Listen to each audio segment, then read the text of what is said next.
जय जगन्नाथ नमस्कार। आसतु नजर पकेबा मयूरभंज जिलार आज टॉप न्यूज अपडेट कौन कौन सब रही किंतु तापूर्व आपण मानक गोटे अनुरोध वीडियोटी को संपूर्ण देखंतु आ जो मैंने प्रथम करी चैनल को आछंती सब्सक्राइब करंतु जाफल प्रत्येक नूतन वीडियो नोटिफिकेशन आपण सर्वप्रथम पाई परिबे।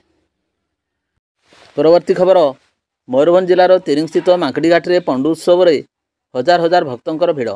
मयूरभंज जिलार तिरिंग स्थित मांकड़ी घाटी रे पंडु उत्सव रे हजार हजार भक्तंकर भिड़ देखा मिली। बाबा समाधि निकट को पहुँचवाक मोट 631 पाहाच चढ़ी भक्त मैंने बाबा समाधि पाखे पहुँची था। पंडु उत्सवर शेष दिन में दिवा 4 घटिका समय हजार हजार भक्तंकर भिड़ देखा मिलता। परवर्ती खबर जिन्नत पर शिमिलपाल छाड़ा जमुना। शिमिलपाल छाड़ी कुलुलिहा जंगल को चली जाइथिबा विश्वस्त सूत्रରୁ सूचना मिली। प्रथम जिन्नत एवं पर जमुना शिमिलपाल छाड़ी। जमुना शिमिलपाल छाड़ी कुलुलिहा जंगल को जाइथिबार सूचना मिली। अक्टोबर 28 तारिख में जमुना को महाराष्ट्र तड़वा जंगलरू शिमिलपाल को अणा जाइथिला। नवेम्बर 9 तारिख दिन जमुना को एनक्लोजर मध्यरू जंगल को छाड़ी दिया जाइथिला। तेबे एने दिवा 2 घटिका सुधा विभाग अधिकारी कौन प्रतिक्रिया मिल पारि नहीं।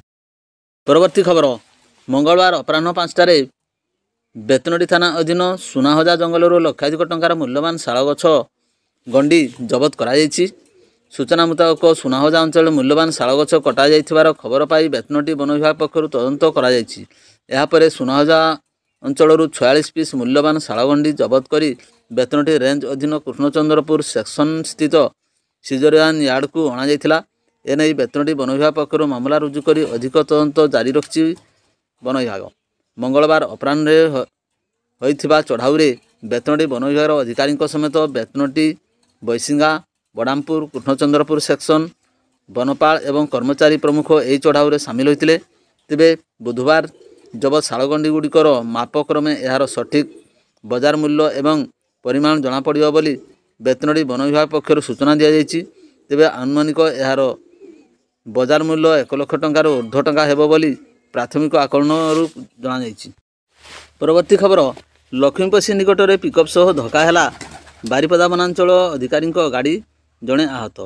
मंगलवार सकाळ प्राय 8:45 समय बारिपदा वनांचल अधिकारी गाड़ी दुर्घटनाग्रस्त होइथिबार सूचना मिली।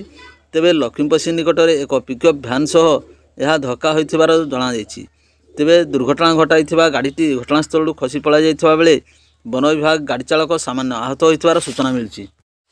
परवर्ती खबर गत नवेम्बर मास 18 तारिख निखोज होइथिबा जड़े कॉलेज छात्री को उद्धार करने और अभियुक्त को गिरफ्त करने दाबी में संध्यारे निखोज छात्री परिवार लोक ग्रामर लोक रायरंगपुर ग्रामांचल थाना घेराव करछंती। प्राप्त सूचना अनुसार रायरंगपुर ग्रामांचल थाना अंचल जड़े कॉलेज छात्री गत नवेम्बर मास 18 तारिख सकाळ 6:30 कोचिंग सेंटर जाउची कही बस रे बाहरी आसथिले।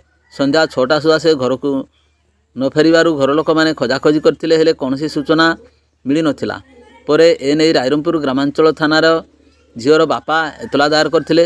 एतला अनुसार जड़े युवक 2 मास पूर्व झील को घर को फोन रे धमक दे कही जे से तांको झील को उठाई नब। झील को मध्य से हैरान करथिला। पुलिस यही घटनार तदंत करी अभियुक्त को गिरफ्त करने सह तांको झील को उद्धार करने को घर लोके दाबी करछंती। परवर्ती खबर शिमिलपाल अभयारण्यर उपर बाराकामुड़ा चलित वर्षर एपर्यंत रेकर्ड होता सर्वाधिक तापमात्रा 1 डिग्री सेल्सियस मंगलवार द्वितीय दिन में समान रही। जहाँफल शिमिलपाल कुमारी गाँ घास उपरे और बाराकामुड़ार नड़ा उपरे बरफर आस्तरण जमी रही। सते जमिति यह सबुज तथा धूसर गालीचा उपरे धड़ा चादर घड़ाई दि जाइए। शिमिलपाल चहला बरईपाणी सोमवार तुलन में मंगलवार 1 डिग्री तापमात्रा वृद्धि पाई यथाक्रमे 4 डिग्री और 6 डिग्री रेकर्ड होती। किंतु गुड़गुड़िया और रामतीर्थ में मंगलवार और सोमवार उभय दिवस में यथाक्रमे 6 डिग्री 10 डिग्री तापमात्रा रही। उत्साहित अधिकांश स्थान में घन कुहुड़ी आस्तरण पूर्वाह्न 10 घटिका पर्यंत रहुछि।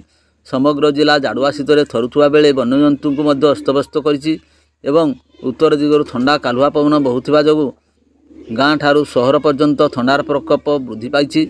सकाळ और संध्यारे लोके निआं जाली रहुथुवा बेले रास्ताघाट मध्य सुनसान हो जाउछि। परवर्ती खबर पश्चिमबंग अभिमुखे द्रुत गति जाउथुवा गरु बोझेई एक पिकअप गाड़ी भोर 5टा समय बारिपदा सदर उपकंठ बाउरा छकरे ବାଙ୍କରେ ବନ ବିଭାଗ ବୋଲେରୋ ଗାଡ଼ିକୁ ଧକ୍କା ଦେଇ ଦୁର୍ଘଟଣାଗ୍ରସ୍ତ ହୋଇଛି। ବେଆଇନ ଭାବେ ପିକଅପ୍ ଗାଡ଼ିରେ ନିଷ୍ଠୁର ଭାବରେ ବୋଝେଇ ହୋଇଯାଇଥିବା 4ଟି ଗୋରୁ ସହ ଏକ ମୃତ ଗୋରୁକୁ ପୁଲିସ ଉଦ୍ଧାର କରିଛି। ଉଦ୍ଧାର ହୋଇଥିବା ଗୋରୁଙ୍କୁ ଗୋଶାଳା ଜିମାରେ ଦିଆଯାଇଛି।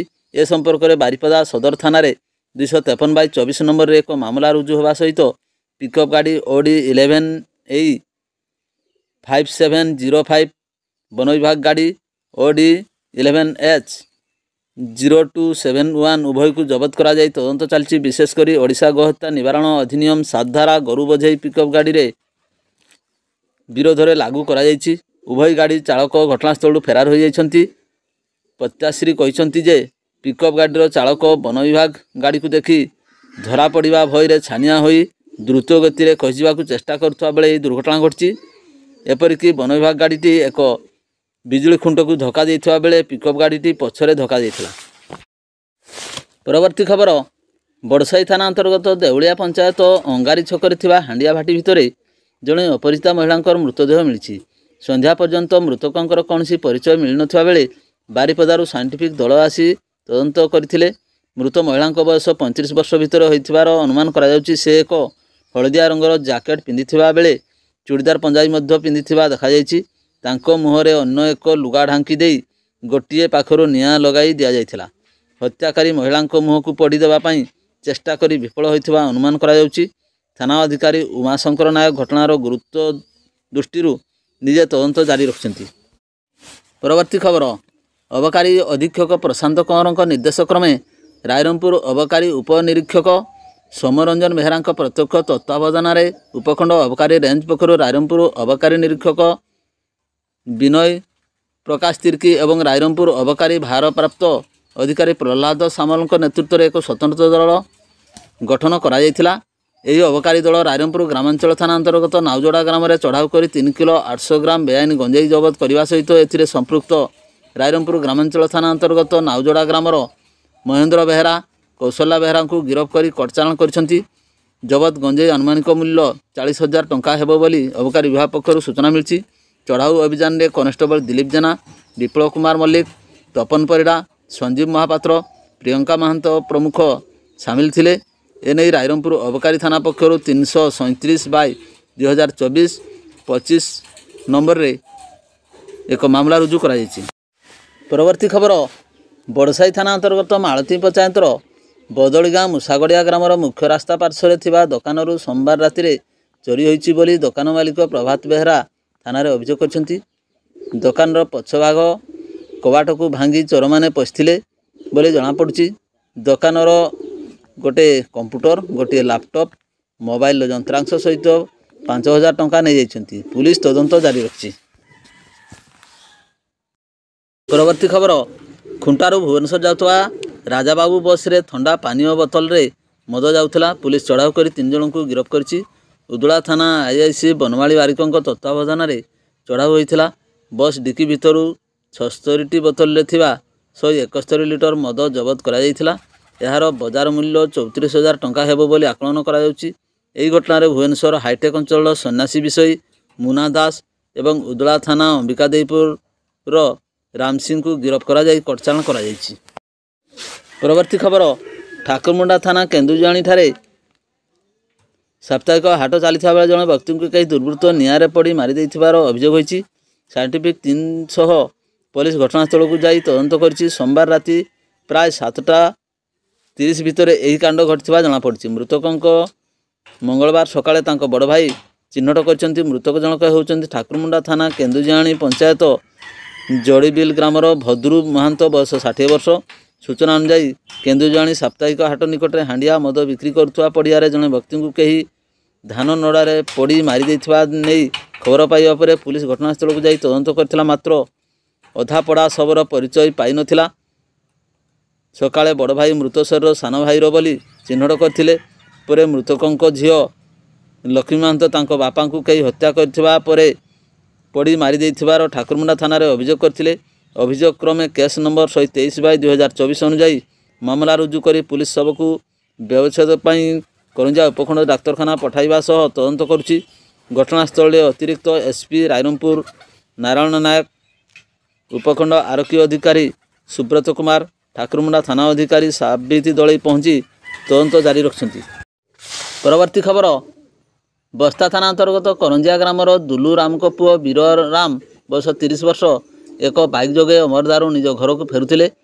ସାରୁମୂଳା ବସ୍ଷ୍ଟାଣ୍ଡ ଅନତି ଦୂରରେ ମୁଖ୍ୟ ରାସ୍ତାରେ ବିପରୀତ ଦିଗରୁ ଆସୁଥିବା ଏକ ଟ୍ରକ୍ ସହିତ ମୁହାଁମୁହିଁ ଧକ୍କା ହୋଇ ସେ ଟ୍ରକ୍ ତଳକୁ ପଶିଯାଇଥିଲେ। ବାଇକ୍ଟି ରାସ୍ତା ପାର୍ଶ୍ୱକୁ ଛିଟିକି ପଡ଼ିଥିଲା। ପେଟ୍ରୋଲିଂ କରୁଥିବା ରାଜଗୋବିନ୍ଦପୁର ଥାନା ଅଧିକାରିଣୀ ସୁକାନ୍ତି କୋରେଇ ଘଟଣାସ୍ଥଳରେ ପହଞ୍ଚି ଟ୍ରକ୍ ତଳୁ ବାଇକ୍ ଚାଳକକୁ ଉଦ୍ଧାର କରି ରାଜଗୋବିନ୍ଦପୁର ଗୋଷ୍ଠୀ ସ୍ୱାସ୍ଥ୍ୟକେନ୍ଦ୍ରକୁ ଆଣି ଚିକିତ୍ସା କରାଇଥିଲେ। ଏଠାରେ ପ୍ରାଥମିକ ଚିକିତ୍ସା ପରେ ଆହତ ବୀରଙ୍କର ସ୍ୱାସ୍ଥ୍ୟ ଅବସ୍ଥା ଗୁରୁତର ଥିବାରୁ ଉନ୍ନତ ଚିକିତ୍ସା ପାଇଁ ବାରିପଦା ମୁଖ୍ୟ ଚିକିତ୍ସାଳୟକୁ ସ୍ଥାନାନ୍ତରିତ କରାଯାଇଥିବାର ସୂଚନା ମିଳିଛି। ଭିଡ଼ିଓଟିକୁ ଶେଷ ପର୍ଯ୍ୟନ୍ତ ଦେଖିଥିବାରୁ ଅନେକ ଧନ୍ୟବାଦ।